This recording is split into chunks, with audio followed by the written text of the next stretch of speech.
right, good afternoon here. We're up to chapter 3 in Harry Potter, The Letters from No One. I was thinking about some of the big ideas from the first 2 chapters that we read. So we have Harry Potter, the boy who lived, right? And we know that something went on with Harry where his parents were killed, and there are these strange people in his life that need him to be taken care of. So they've dropped him off with his aunt and his uncle, who are not particularly nice to Harry. And he's living in a cupboard in their house. But these strange things keep going on, and they kind of make Harry feel like he has people who know him and who are looking out for him. And we did some artwork, we did some character imaging, and in the last reading we looked at some new words that were coming up for us.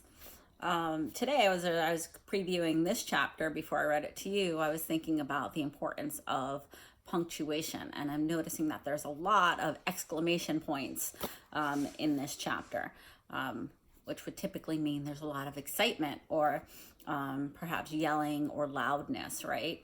That's what exclamation points tell us. So we definitely want to pay attention to punctuation. And when I preview it, I do kind of a lot of rereading to make sure that I'm trying to communicate that to you, but I will recognize that in doing a read aloud, it sometimes feels a little weird to be screaming during the reading. So, all right. And I have Odin sleeping next to me at this point, and we're representing OCA today, our District 1 high school. So, Chapter 3, The Letters from No One. The escape of the Brazilian boa constrictor earned Harry his longest ever punishment. By the time he was allowed out of the cupboard again, the summer holiday had started, and Dudley had already broken his new video camera, crashed his remote control airplane, and, first time on the racing bike, knocked down old Mrs. Fig as she crossed Privet Drive in her crutches. Harry was glad school was over, but there was no escaping Dudley's gang, who visited the house every single day. Pierce, Dennis, Malcolm, and Gordon were all big and stupid, but as Dudley was the biggest and stupidest of the lot, he was the leader. The rest of them were quite happy to join Dudley in his favorite sport, Harry hunting.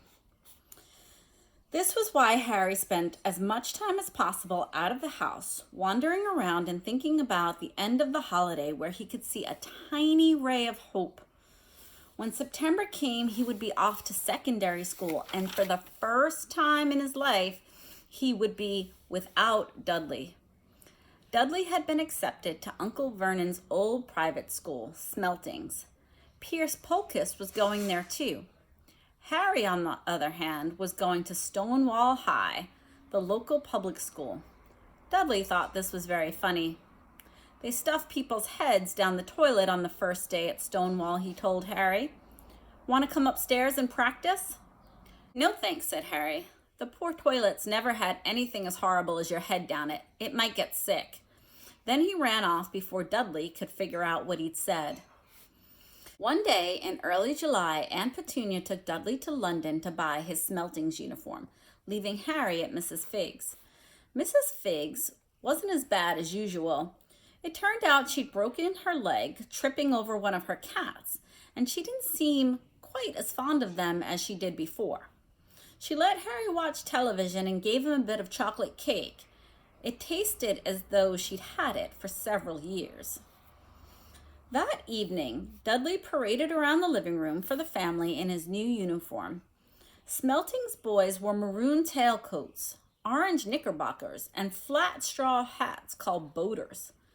They also carried knobbly sticks used for hitting each other while their teachers weren't looking. This was supposed to be good training for later in life. As he looked at Dudley in his new knickerbockers, Uncle Vernon said gruffly that it was the proudest moment of his life. Aunt Petunia burst into tears and said she couldn't believe it was her Ickle Dudley Dinkins. She has a lot of nicknames for Dudley, I noticed. Ickle Dudley Dinkins. He looked so handsome and grown up. Harry didn't trust himself to speak. He thought he might have already cracked 2 of his ribs from trying not to laugh. There was a horrible smell in the kitchen the next morning when Harry went in for breakfast. It seemed to be coming from a large metal tub in the sink. He went to have a look. The tub was full of what looked like dirty rags swimming in gray water. "What's this?" he asked Aunt Petunia. Her lips tightened as they always did any time he dared to ask a question. "Your new school uniform," she said. Harry looked in the bowl again. "Oh, I didn't realize they had to be so wet." "Don't be stupid," snapped Aunt Petunia. "I'm dyeing some of Dudley's old things gray for you. It'll look just like everyone else's when I've finished." Harry seriously doubted this, but thought it best not to argue. He sat down at the table and tried not to think about how he was going to look on his first day at Stonewall. Like he was wearing bits of old elephant skin, probably. Dudley and Uncle Vernon came in, both with wrinkled noses because of the smell from Harry's new uniform. Uncle Vernon opened his newspaper as usual, and Dudley banged his smelting stick, which he carried everywhere now, on the table. They heard the click of the mail slot and the flop of letters on the doormat. "Get the mail, Dudley," said Uncle Vernon from behind his paper. "Make Harry get it." "Get the mail, Harry." "Make Dudley get it." "Poke him with your smelting stick, Dudley." Harry dodged the smelting stick and went to get the mail. 3 things lay on the doormat. A postcard from Uncle Vernon's sister Marge, who was vacationing in the Isle of Wight, a brown envelope that looked like a bill, and a letter for Harry. Harry picked it up and stared at it, his heart twanging like a gigantic elastic band. No one ever in his whole life had written to him. Who would? He had no friends, no relatives. He didn't belong to the library, so he'd never gotten even rude notes asking for the books back. Yet here it was, a letter addressed so plainly there could be no mistake. Mr. H. Potter, The Cupboard Under the Stairs, 4 Privet Drive, Little Whining, Surrey. The envelope had a thick and heavy. It was made of yellow parchment, and the address was written in emerald green ink. I need to go back and read that a minute. The envelope was thick and heavy, made of yellowish parchment, and the address was written in emerald green ink. There was no stamp. Turning the envelope over, his hand trembling, Harry saw a purple wax seal bearing a coat of arms, a lion, an eagle, a badger, and a snake surrounding the letter H. So the author's done a really good job here of kind of building this excitement and building this anticipation, right? So Harry's never gotten a letter before, and here it is, and we know his heart is twanging like a giant elastic band. So he's very nervous. And here it is, and it's the special letter. It has a special seal on it.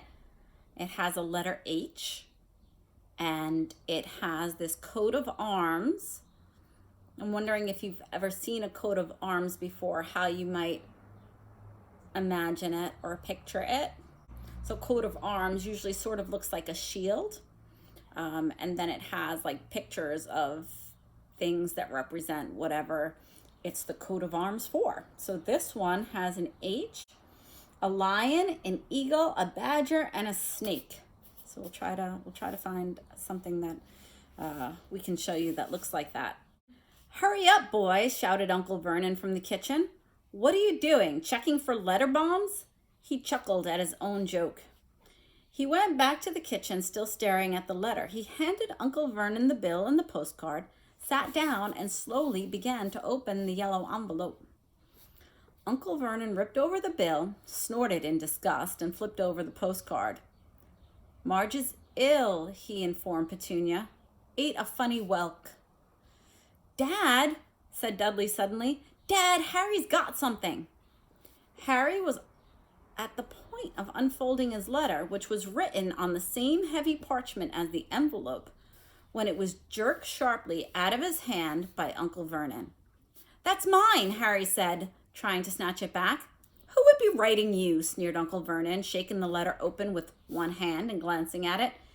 His face went from red to green faster than a set of traffic lights. And it didn't stop there. Within seconds, it was the grayish white of old porridge. So how do you think Uncle Vernon's feeling right now? So Harry gets this letter, and he doesn't want him to have it, but they don't want Harry to have anything. And they said his face was red, and then green, and now it's white. "Petunia," he gasped. Dudley tried to grab the letter to read it, but Uncle Vernon held it high out of his reach. Aunt Petunia took it curiously and read the first line. For a moment, it looked as though she might faint. She clutched her throat and made a choking noise. "Vernon! Oh my goodness, Vernon!" So I don't know about you, but I'm really wondering what this letter says right now. They stared at each other, seeming to have forgotten that Harry and Dudley were still in the room. Dudley wasn't used to being ignored. He gave his father a sharp tap on the head with his smelting stick. "I want to read that letter," he said loudly. "I want to read it," said Harry furiously, "as it's mine." "Get out, both of you," croaked Uncle Vernon, stuffing the letter back inside the envelope.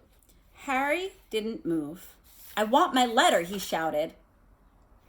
"Let me see it," demanded Dudley. "Out," roared Uncle Vernon, and he took both Harry and Dudley by the scruffs of their necks and threw them into the hall, slamming the kitchen door behind him. Harry and Dudley promptly had a furious but silent fight over who would listen at the keyhole. Dudley won, so Harry, his glasses dangling from one ear, lay flat on his stomach to listen at the crack between the door and the floor. Before I go on, so right now it's interesting because I'm thinking of a connection to another book that I read and a movie, and I'm thinking actually about Charlie and the Chocolate Factory. And Dudley is reminding me of probably a combination of two characters, right? Augustus Gloop in kind of his appearance, and Veruca Salt in terms of his attitude, right? Because he's this big kid who's really just interested in getting what he wants, and he's kind of selfish to the point of excess, and then he's not very nice to his parents, like Veruca a little bit. So making a character connection there.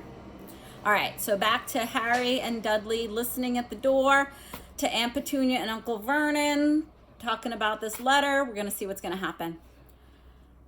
"Vernon," Aunt Petunia was saying in a quivering voice, "look at the address. How could they possibly know where he sleeps? You don't think they're watching the house?" "I think they're watching the house."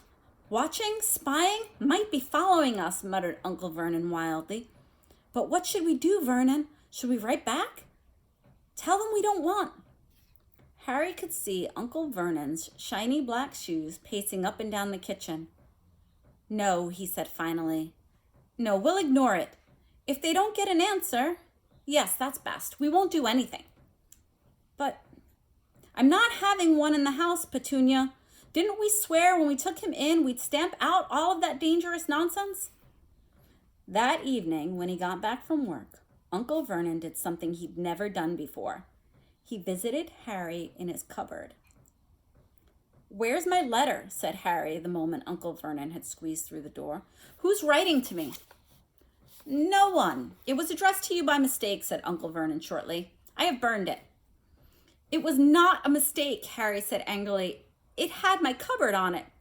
"Silence," yelled Uncle Vernon, and a couple of spiders fell from the ceiling.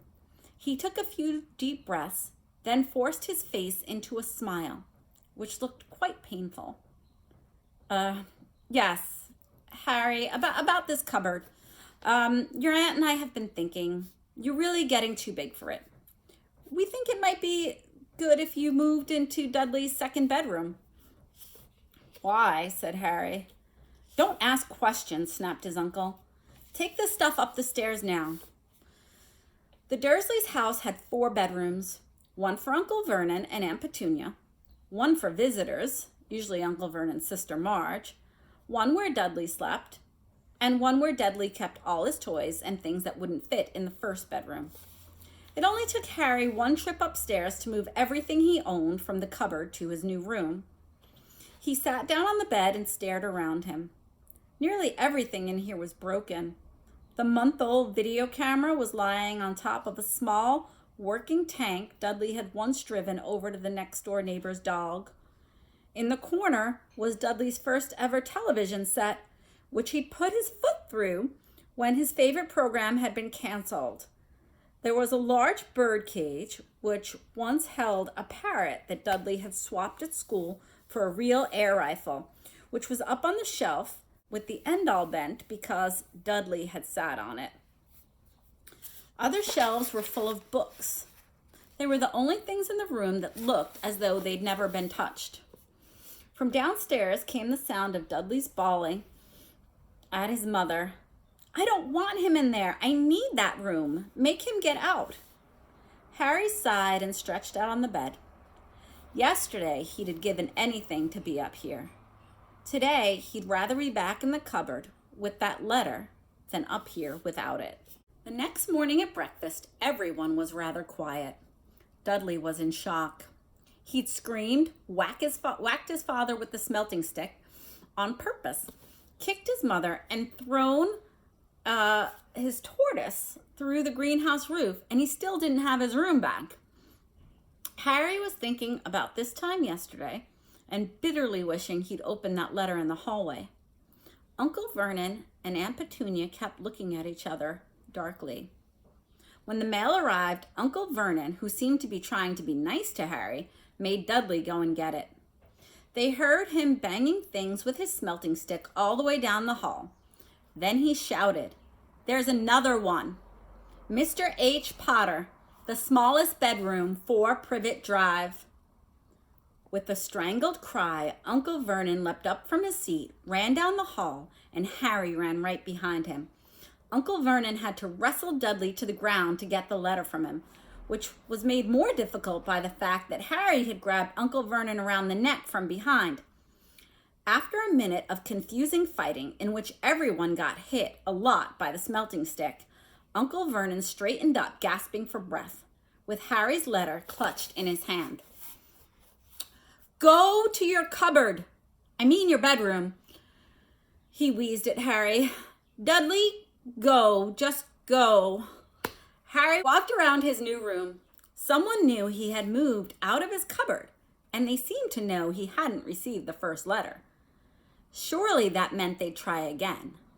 And this time, he'd make sure they didn't fail. He had a plan. The repaired alarm clock ran at 6 o'clock the next morning.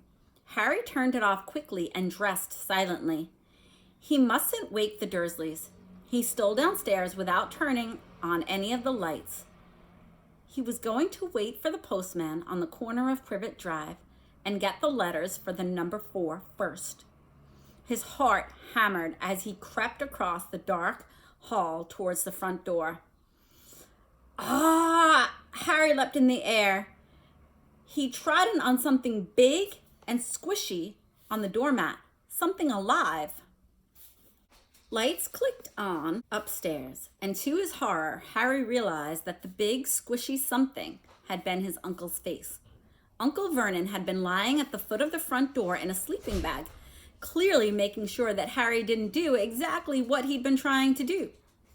He shouted at Harry for about half an hour, and then told him to go make a cup of tea. Harry shuffled miserably off into the kitchen, and by the time he got back, the mail had arrived right into Uncle Vernon's lap. Harry could see the letters, 3 letters this time, addressed in green ink.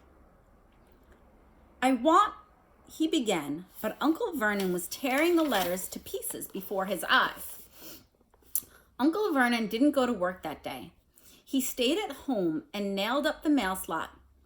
See, he explained to Aunt Petunia through a mouthful of nails, if they can't deliver them, they'll just give up.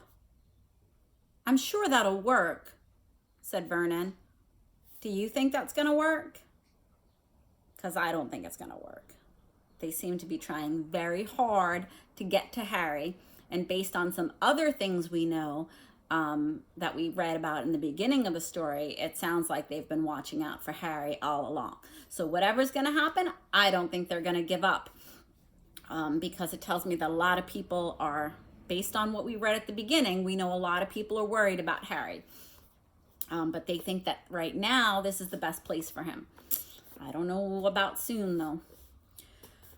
Oh, those people's minds work in mysterious ways, Petunia. They're not like you and me, said Uncle Vernon, trying to knock in a nail with a piece of fruitcake Aunt Petunia had just bought him. On Friday, no less than 12 letters had arrived for Harry. As they couldn't go through the mail slot, they had been pushed under the door, slotted through the sides, and a few even forced through the small window in the downstairs bathroom. Uncle Vernon stayed home again. After burning all the letters, he got out a hammer and nails and boarded up the cracks around the front and back doors so no one could go out. He hummed tiptoe through the tulips as he worked and jumped at small noises. Tiptoe Through the Tulips is a song that I've heard of, but I'm not sure a lot of people have heard of it right now. Maybe you can Google it and you can hear the song that Uncle Vernon was humming. By the window, that is where I'll be. Come tiptoe through the tulips with me. All right. On Saturday, things began to get out of hand. 24 letters to Harry found their way into the house, rolled up and hidden inside of each of the 24 eggs that their very confused milkman had handed Aunt Petunia through the living room window. While Uncle Vernon made furious telephone calls to the post office and the dairy trying to find someone to complain to, Aunt Petunia shredded all the letters in her food processor. Who on earth wants to talk to you this badly? Dudley asked. Harry was in amazement. On Sunday morning, Uncle Vernon sat down to the breakfast table, looking tired and rather ill, but happy. No post on Sundays, he reminded them. Cheerfully, he spread the marmalade on his newspaper. No letters today. Something came whizzing down the kitchen chimney as he spoke and caught him sharply in the back of the head. Next moment, 30 or 40 letters came pelting out of the fireplace like bullets. The Dursleys ducked, but Harry leapt in the air trying to catch one. Out! Out! Uncle Vernon seized Harry around the waist and threw him into the hall. When Aunt Petunia and Dudley had run out with their arms over their faces, Uncle Vernon slammed the door shut. They could hear the letters still streaming into the living room, bouncing off the walls and the floor. That does it, said Uncle Vernon, trying to speak calmly, but pulling great tufts out of his mustache at the same time. I want you all back here in 5 minutes and ready to leave. We're going away. Pack some clothes. There's no arguments. He looked so dangerous, with half his mustache missing, that no one dared argue. 10 minutes later, they had wrenched their way through the boarded up doors and were in the car, speeding towards the highway. Dudley was sniffling in the back of the car. His father had hit him around the head for holding them up while he tried to pack his television, his VCR, and his computer in his sports bag. They drove, and they drove. Even Aunt Petunia didn't dare to ask where they were going. Even now and then, Uncle Vernon would take a sharp turn and drive in the opposite direction for a while. Shake 'em off, he would mutter whenever he did this. So Uncle Vernon thinks he's being followed. That's what I'm getting. All right. They didn't stop to eat or drink all day. By nightfall, Dudley was howling. He'd never had such a bad day in his life. He was hungry. He'd missed 5 television programs he wanted to see, and he'd never gone so long without blowing up an alien on his computer. Uncle Vernon stopped at last outside a gloomy-looking hotel on the outskirts of a big city. Dudley and Harry shared a room with twin beds and a damp, musty set of sheets. Dudley snored, but Harry stayed awake, sitting on the windowsill, staring down at the lights of the passing cars and wondering. So I'm wondering too. So this is a little bit, I've seen the movie. This is a little bit different than the movie, I think, from my recollection. And I really want Harry to get these letters because I'm a little tired of Aunt Petunia and the Dursleys and them not being nice to Harry. And I really want Harry to get his letters and hopefully wind up somewhere better than he is right now. All right, so Harry, sitting on the windowsill, staring at the lights, passing cars, and he's wondering. They ate stale cornflakes and cold tinned tomatoes on toast for breakfast the next day. They had just finished when the owner of the hotel came to their table. "Excuse me, but is one of you Mr. H. Potter? Only I got about 100 of these at the front desk." She held up a letter so they could read the green ink address. "Mr. H. Potter, room 17, Railview Hotel, Gulkworth." Harry made a grab for the letter, but Uncle Vernon knocked it out of his hand and out of the way. The woman stared. "I'll take them," said Uncle Vernon, standing up quickly and following her from the dining room. I think if I were Uncle Vernon at this point, I'd give up because it's clear that Harry is going to get these letters, that they're not going to quit. If you wonder who I'm looking over at, it's Emily. She agrees with me. "Wouldn't it be better to just go home, dear?" Aunt Petunia suggested timidly. Hours later, but Uncle Vernon didn't seem to hear her. Exactly what he was looking for, none of them knew. He drove them into the middle of the forest, got out, looked around, shook his head, got back in the car, and off they went again. The same thing happened in the middle of the plow field, halfway across a suspension bridge and at the top of a multi-level parking garage. "Daddy's gone mad, hasn't he?" Dudley asked Aunt Petunia late in the afternoon. Uncle Vernon had parked at the coast, locked them all inside the car, and disappeared. It started to rain. Great drops beat off the roof of the car. Dudley sniveled. "It's Monday," he told his mother. "The great Umberto's on tonight, and I want to stay somewhere with a television." Monday. That reminded Harry of something. If it was Monday, and you could usually count on Dudley to know the days of the week because of his favorite television shows, then tomorrow was Tuesday, and it was Harry's 11th birthday.